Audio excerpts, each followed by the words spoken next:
kata igari kata igadi. Yeah.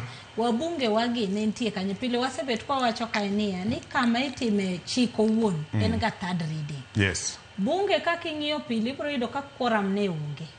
Pile quorum onge.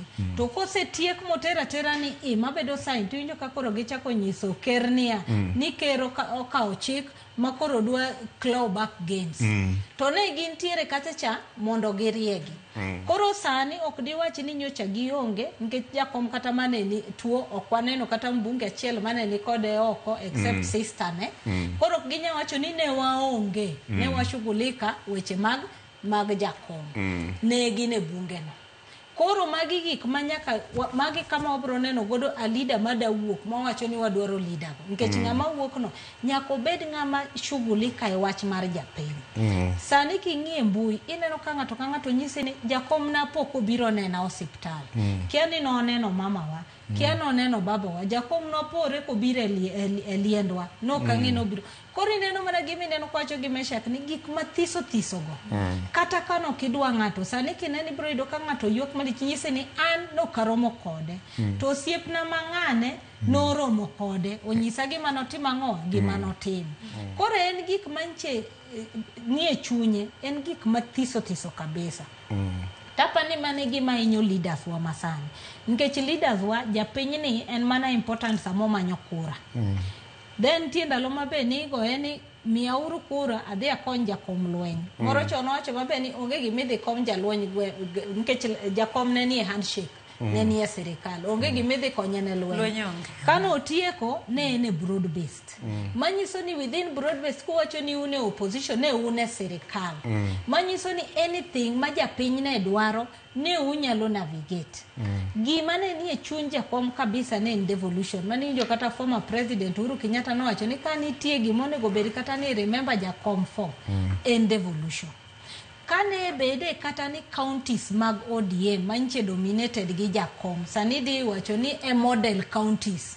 To mane makoro ne washerekea godo jakom to wacho ni leadership mare omiyo jok manyocha omako lwetgi oloko counties go gin models ma ji nyalo timo nade ji nyalo ng'iyo. Koro magi gik ma ng'ama sani dwa donje tie jakom.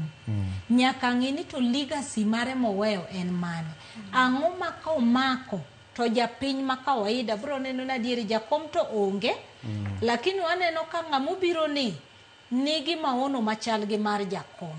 Omiyo mae waneno ka nyalo bedo leader wa manga manyalo miyo wa direction. Ok ni koro biro wacho ni wana wabete boardroom to wacho ni koro kaka jakom onge ana ka okoma kama aka okoma kama gik manche jakom gore ne mane wacho na chiel kum gen press freedom. Magi gik makoro wadwa neno ka leaders madwa donjogo mako motegno. Chik masani ntiere kata gi Bill of Rights. Mana chiel kum gima ne joma ne second liberation nodhiro. Koro magi gik modwa ni mondo wane leaders yoyote mada wuok. Begin passionate about gik manche jakom passionate about. Begi resonate gi japiny. Maka mora ma japiny nitie ni jo kata ka ng'ato wacho ni idwa yier ng'ato imiyo ng'ato ticket to wacho ni ma ok ng'ama ne wadwaro. To jakom biro to wacho ni uhere to jite wacho ni wahere.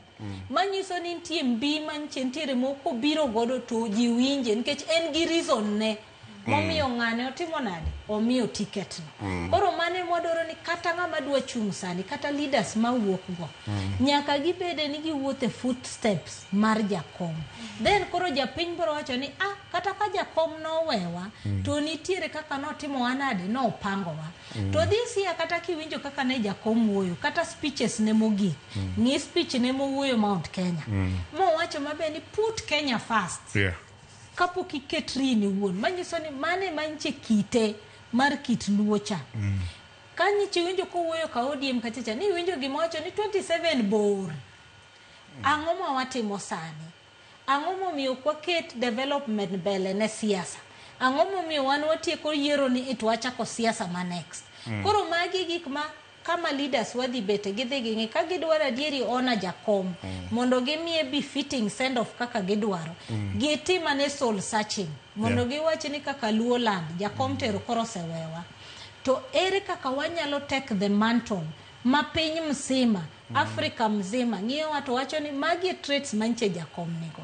Na nyisi ni jakom kan chibet kode kati bet magi jakom dakika par. Gimi wuok godo kanyo will keep you a lifestyle. Yes. Nikech ntiere advice manodwa mimi dogi penni ok en jasiasa. But gima wuok godo kuome okadho bedo jasiasa no kata kane news source kaka an jafwambo na dia bet kode. Mano ng'eny leaders waonge go. Kata kiromo kode kani nyise na dwaro interview makama watiekre de mano tiekru onge connection cha manitiere